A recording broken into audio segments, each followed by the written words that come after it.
कैसे हो बच्चों? सब अच्छे से हैं आप? ओके, तो very good evening to all. और आज हम हमारे चैप्टर का last topic that is rolling without slipping और आइदर रोलिंग विदाउट स्लाइडिंग, वो जो टॉपिक लास्ट है उसको हम डिस्कस करेंगे। ओके, और एक बीच में एक और टॉपिक बाकी है, प्रिंसिपल ऑफ इनर्शिया। ओके, और उसके बेस्ड न्यूमेरिकल्स भी बाकी है। तो ये दो टॉपिक और उसी के बेस थोड़े 3-4 न्यूमेरिकल्स हम कंप्लीट करेंगे, तो हमारा ये चैप्टर नंबर 7 कंप्लीट होगा। क्लियर? ओके, तो आज का टॉपिक है that is rolling without slipping. अच्छा, रोलिंग विदाउट स्लिपिंग का मतलब आपको पता चलता है कि अगर कोई हम इंक्लाइन प्लेन लेते हैं, इसके ऊपर से कोई body which can rotate, okay, तो वो ऐसे ऐसे ऐसे ऐसे ऐसे ऐसे करके आता है। ओके, तो that motion of the body can be called as rolling without sliding. Clear? Okay, तो ये जो थियोरी है रोलिंग विदाउट स्लाइडिंग के पोर्शन में आपको 4 मार्क का टॉपिक कंसीडर किया जा सकता है इंपॉर्टेंट। किसी इंक्लाइन प्लेन पे किसी बॉडी को हम रोलिंग विदाउट स्लाइडिंग करवाएंगे तो उसके लिए काइनेटिक एनर्जी एंड वेलोसिटी यहां पे हम इन दो फिजिकल क्वांटिटीज का इक्वेशन लाएंगे for rolling without slipping condition. Okay, तो पहले हम क्या करेंगे, 4 मार्क्स का इंपॉर्टेंट थ्योरी। ओके, तो पहले देखो क्या किया, एक थीटा एंगल वाला और h हाइट वाला हमने एक इंक्लाइन प्लेन ले लिया, उसके ऊपर हमने एक बॉडी लिया which can roll without slide of mass m and radius r। Okay, तो यहां पे फर्स्ट थ्योरेटिकल पॉइंट क्या बनेगा, in given figure a body of mass m and radius r is rolling without sliding from inclined plane of height h। Okay, और ये जो combination है ना, ये कॉम्बिनेशन जो रोलिंग विदाउट स्लाइडिंग का जो ये मोशन है, this motion is the combination of linear motion and rotational motion both। वो कैसे, वो देखो कि उसका जो वो सेंटर है वो तो सीधा आएगा v वेलोसिटी के साथ। ओके, और ये जो आजू बाजू का जो ये पोर्शन है, बाकी का जो मटेरियल है वो ऐसे थोड़ा रोटेट होके आएगा, तो वो रोटेशनल वाला velocity, angular speed that is omega. तो जो ये रोलिंग विदाउट स्लाइडिंग का जो motion is the combination of linear and rotational motion. समझ में आया ना? तो इसके लिए हमें फर्स्ट किसका इक्वेशन प्रूव करना है, काइनेटिक एनर्जी। ओके, तो पहले हम काइनेटिक एनर्जी का इक्वेशन लाएंगे, तो that is total kinetic energy capital K is equal to. Okay, तो ये जो काइनेटिक एनर्जी है वो लीनियर काइनेटिक एनर्जी और रोटेशनल काइनेटिक एनर्जी दोनों का कॉम्बिनेशन होगा। ओके, तो K that is linear motion के लिए, okay, plus kinetic energy for rotational motion के लिए। ओके, अभी इसके इक्वेशन तो आपको आते ही है, तो काइनेटिक एनर्जी लीनियर मोशन के लिए 1/2 mv², प्लस रोटेशनल मोशन के लिए काइनेटिक एनर्जी हाफ, तो हाफ तो आएगी। मास की जगह पे रोटेशनल मोशन में क्या आता है, that is moment of inertia I. Okay, और यहाँ पे लीनियर वेलोसिटी भी है, तो यहाँ पे कौन आएगा, एंगुलर वेलोसिटी ओमेगा, तो 1/2 I ओमेगा स्क्वायर। ओके, तो यहाँ पे दोनों टर्म्स हैं, लीनियर की टर्म्स भी है और रोटेशनल मोशन के भी टर्म्स है यहाँ पे। ओके, तो हम क्या करेंगे यहाँ पे, ओके, तो यहाँ पे ये जो एंगुलर टर्म्स है, यहाँ पे अंडरलाइन करता हूं I और ओमेगा, ये जो एंगुलर टर्म्स है ना, उसका हम लीनियर टर्म में यहाँ पे रोटेट करते हैं। ओके, तो मोमेंट ऑफ इनर्शिया का definition that is I is equal to, different body के लिए डिफरेंट है, mr स्क्वायर के टर्म में। यहाँ पे कौन सा बॉडी है वो हमें नहीं मालूम। ओके, तो हम यहाँ पे बॉडी कौन सा है, रिंग है, डिस्क है, होलो सिलेंडर है, सॉलिड सिलेंडर है, स्फीयर है, हमें मालूम नहीं है। ओके, तो हम यहाँ पे क्या लेंगे, तो मोमेंट ऑफ इनर्शिया का equation in terms of radius of gyration, के में देखा था ना, मोमेंट ऑफ इनर्शिया में लास्ट में moment of inertia in terms of radius of gyration के में वो इक्वेशन देखा था ना, I is equal to mk square. तो हम यहाँ पे क्या करेंगे, तो here I is equal to moment of inertia, I is equal to mk square लेंगे, एंड ये जो ओमेगा है ना, तो I का m में कन्वर्जन हो गया यहाँ पे लीनियर में। ओके, ये एंगुलर स्पीड है, उसको हमें कन्वर्ट करना है लीनियर स्पीड में। तो फर्स्ट थियरी था relation between linear speed and angular speed, that was v is equal to r omega. Okay, तो यहां से ओमेगा का equation will be v upon r।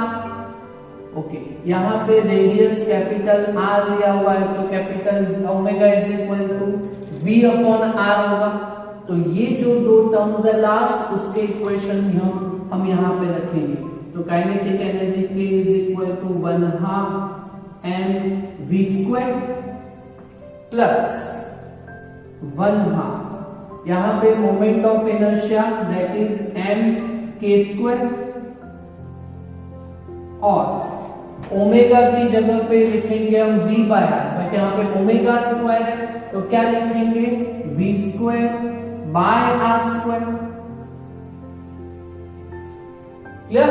तो काइनेटिक एनर्जी का इक्वेशन बनेगा, दोनों में से 1/2 mv स्क्वायर कॉमन निकल सकता है, तो 1/2 mv स्क्वायर को हम कॉमन निकालते हैं। तो इन ब्रैकेट क्या आएगा आपके पास, तो पहले टर्म में 1 सब कुछ कॉमन निकल गया, प्लस दूसरे टर्म में k square radius of gyration and divide by radius, that is k square divide by r square रहेगा। Okay, so this is the equation of kinetic energy for rolling without sliding body. Okay, तो यहां तक का हमारा 2 marks का question हो गया। तो काइनेटिक एनर्जी का इक्वेशन हमने यहाँ पे ला दिया है। ओके, दूसरा यहाँ पे किसका इक्वेशन लाना है, तो हमें यहाँ पे इक्वेशन दूसरा लाना है वेलोसिटी। तो हम यहाँ पे क्या करेंगे, तो conservation of energy, energy conservation law. Okay, तो यहां से हम एनर्जी का कंजर्वेशन लॉ यूज करेंगे। ओके, तो पहले बॉडी यहां पे था ऊपर, स्टेशनरी था। ओके, तो स्टेशनरी जब स्टेडी होता है तो उसके पास कौन सा एनर्जी होता है, h हाइट पे पोटेंशियल एनर्जी। उसके बाद यहां से आपने छोड़ दिया, तो वहां से वो रोटेट करके मोशन में आके that potential energy is converted into kinetic energy. Okay, तो हम यहां से क्या करेंगे, हियर आल्सो पोटेंशियल एनर्जी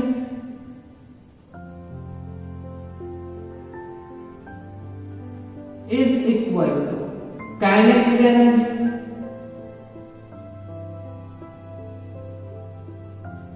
बराबर है। ओके, तो पोटेंशियल एनर्जी का इक्वेशन क्या है h हाइट के लिए mgh। ओके, और काइनेटिक एनर्जी का इक्वेशन हमने यहां पे क्या लाया, दैट इज 1/2 mv² और in bracket 1 plus k² divide by r², right. Okay, तो यहां से हमें इक्वेशन लाना है velocity of rolling without sliding body. तो यहां पे मास कैंसिल होगा, क्लियर। ओके, तो यहां से हम v² को अगर हम सब्जेक्ट बनाते हैं तो 2 यहां पे gh के साथ मल्टीप्लाई होगा, तो v² is equal to 2gh divide ये 1 प्लस k² बाय r² है, वो पूरा मल्टीप्लिकेशन है, इस साइड पे आ जाएगा तो डिवीजन में, that is 1 plus k² by r², तो दैट इज वेलोसिटी का स्क्वायर। ओके, तो हमें किसका इक्वेशन लाना है, velocity of an body which is rolling without sliding from inclined plane. तो वेलोसिटी का इक्वेशन यहाँ पे क्या बनेगा, तो v is equal to square इस साइड पे जाएगा तो root 2gh divide by 1 plus k² by r², clear। okay, so this is the equation of velocity of body which is rolling without sliding from inclined plane of theta angle at the height h। Okay, तो ये था हमारा 4 marks का important theory, ये आपको करना ही है rolling without sliding motion के लिए। ओके, और अब हम देखेंगे इसी थ्योरी के base example last illustration number 16। Okay, तो इलस्ट्रेशन नंबर 16 में 3 बॉडीज हैं, a ring, a solid cylinder and a solid sphere. इन 3 बॉडी में से which is rolling without sliding from inclined plane, each body has identical radii, तीनों 3 बॉडीज का radius same है। Okay, which of body reaches the ground with maximum velocity, तो किस body का वेलोसिटी मैक्सिमम रहेगा, नीचे आएगा तब रोलिंग विदाउट स्लाइडिंग करके, रिंग, सॉलिड सिलेंडर या सॉलिड स्फीयर। ओके, तो सॉलिड स्फीयर, रिंग और सॉलिड सिलेंडर, ये 3 ऑब्जेक्ट्स के लिए हमें वेलोसिटी देखना है कितना होता है, किसका वेलोसिटी मैक्सिमम रहता है। तो velocity of body for a rolling without sliding is given by v is equal to root 2gh divide by 1 plus k² by r², where k is the radius of gyration। तो ये पहले हम करेंगे, अपना पहला पॉइंट कौन सा है, दैट इज फॉर रिंग। अच्छा, तो रिंग के लिए ये पहले हम करेंगे। अच्छा, तो ये पोर्शन हमने मोमेंट ऑफ इनर्शिया का टेबल में किया हुआ है, the relation between k and r। Okay, तो moment of inertia for a ring is given by moment of inertia in terms of radius of gyration I is equal to mk², and for ring के लिए moment of inertia I is equal to mr²। Okay, तो दोनों को compare करो तो mk² is equal to mr²। Okay, तो यहाँ पे मास कैंसल हो जाएगा। ओके, तो यहाँ पे आपको मिलेगा k² is equal to r²। तो हम क्या करेंगे, ये वेलोसिटी के इक्वेशन में k² की जगह पे r² रखेंगे। ओके, तो वेलोसिटी का आंसर कितना आएगा फॉर रिंग, तो v is velocity for ring root 2gh divide by 1 plus k square की जगह पे आर स्क्वायर रखेंगे, तो के स्क्वायर की जगह पे आर स्क्वायर, तो r square by r square that is 1। Clear? तो velocity for a ring is given by v is equal to root 2gh divide by 2 r square by r square. Okay, तो यहाँ पे के square की जगह पे r square लिया। Okay, तो यहाँ पे आर स्क्वायर कैंसिल हो जाएगा, तो 1 प्लस 1 दैट इज 2 और 2 कैंसिल हो जाएगा, तो velocity of ring is given by v is equal to root gh। Clear? Okay, तो that is called equation number 1, that is velocity for a ring. ऐसा ही हम करेंगे दूसरा ऑब्जेक्ट। ओके, दूसरा ऑब्जेक्ट हमारे पास कौन सा है? That is solid cylinder. Okay, तो for solid cylinder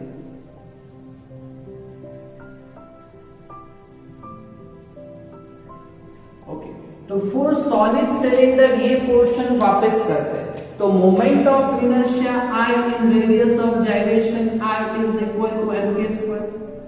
and for solid cylinder, okay, ये सॉलिड सिलेंडर है, यहां से साइड से देखोगे तो ये आपको डिस्क दिखेगा, और डिस्क के लिए मोमेंट ऑफ इनर्शिया क्या हुआ है ना, दैट इज हाफ mr स्क्वायर। ओके, तो यहाँ पे दोनों को कंपेयर करेंगे, तो mk square is equal to mr square by 2, बराबर है। ओके, तो यहाँ पे मास कैंसल हो जाएगा, तो you will have k square by r square.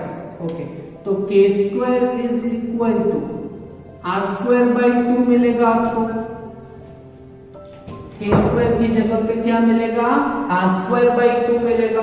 Okay, तो इस वैल्यू को हम वेलोसिटी में रखते हैं, k स्क्वायर की जगह पे r स्क्वायर बाय 2। ओके, तो velocity for solid cylinder v is equal to root 2gh divide by 1 plus k square by r square. अच्छा, तो k square by r square का वैल्यू यहाँ पे कितना होगा, तो k square by r square, तो दैट विल बी 1/2, तो 1 प्लस 1/2। ओके, तो 1 plus 1/2 that is 2gh, 1 plus 1/2 that is 3/2। Clear? Okay, तो 2 divide to divide, denominator to denominator goes in numerator. Okay, तो 4gh by 3 आएगा, यहाँ पे कितना आएगा answer, 4gh divide by 3। Clear? That is our equation number 2, that is velocity of solid cylinder. और वैसे का वैसे थर्ड बॉडी कौन सा है, that is we have solid sphere. Okay, तो सॉलिड स्फीयर के लिए ये क्वेश्चन वापस करेंगे, तो फॉर सॉलिड स्फीयर, ओके, तो ये दोनों क्वेश्चंस 4 मार्क्स के लिए। तो सॉलिड स्फीयर के लिए वापस करेंगे, तो moment of inertia in terms of radius of gyration I is equal to mk square, and for solid sphere के लिए हमने टेबल में किया हुआ है ना 2/5 mr स्क्वायर। ओके, तो यहां से आप क्या करोगे, तो mk square and 2/5 mr square को कंपेयर करो। चलो, तो मास यहाँ पे कैंसल हो जाएगा, तो k square is equal to यहाँ पे कितना आएगा, that is k square is equal to 2/5 r square. तो k square by r square की जगह पे हम 2/5 लिखेंगे। ओके, तो अब चेक करते हैं velocity for solid sphere, root 2gh divide by 1 plus k square by r square की जगह पे हम लिखेंगे 2/5। ओके, तो √2GH डिवाइड बाय, चलो एलसीएम नीचे से निकालेंगे 5 5 1 जा 5 plus 2 7, so it will be 7/5. तो 5 will be denominator to denominator goes in numerator, so then we will have V is equal to 5 2s are 10, so it will be 10GH divided by 7. That is equation number 3. Okay, तो हमें किसका question क्या है हमारे पास? Which body reaches the ground with maximum velocity? अच्छा, इन तीनों में से किसका वेलोसिटी ज्यादा है? √1GH √4/3, that is 1.33GH, and here 10/7 अगर आप करोगे तो then you will have 1.5 something या 1.47 something. Okay, so that is greater than 4/3, 1.33. Okay, तो इन तीनों में से किसका वेलोसिटी सबसे ज्यादा है? सॉलिड स्फीयर का है. ओके, तो यहाँ पे आंसर लिखना पड़ेगा ना, which body reaches the ground with maximum velocity. Thus कौन सा? तो solid sphere reaches the ground with maximum velocity. Clear कर सकोगे? ये दोनों पॉइंट्स जो है वो इंपॉर्टेंट है, और कितने मार्क्स के लिए है? 4 मार्क्स के लिए. कॉन्सेप्ट पूरा नहीं है, बट यहाँ पे टोटल काइनेटिक एनर्जी कैसे यहाँ पे डिराइव किया हुआ है और वेलोसिटी को कैसे डिराइव किया हुआ है, वो आपको बराबर से समझना पड़ेगा. क्लियर? ओके, कॉपी मत कीजिएगा, टॉपिक को एकदम क्लियर से समझिएगा. ना समझ में आए तो 2 बार और देखिए, बट जब भी आप नोट में करो तो खुद से करना. दोनों points very most important, also for 4 marks.